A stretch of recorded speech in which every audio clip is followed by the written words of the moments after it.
Sa Quezon City, pinatay sa saksak ng isang lalaki ang kanyang live-in partner at ang kinakasama nitong lalaki matapos umano silang makitang nagtatalik.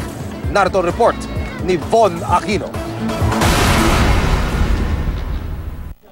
Sumuko ang suspect na ito matapos umaming napatay niya sa saksak ang kanyang live-in partner at kasama nitong lalaki sa MRB Phase 3, Barangay Commonwealth, Quezon City, alas 12 ng hating gabi.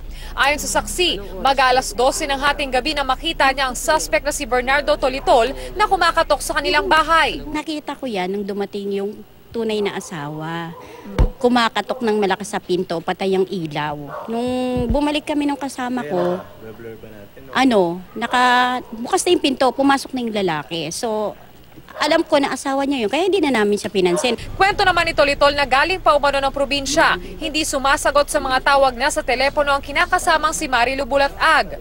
Pagdating daw niya sa bahay, nasilip daw niya sa bintana na nagtatalik si Bulat-Ag at ang kasama nitong lalaki na kinilalang si Johnny Gulas.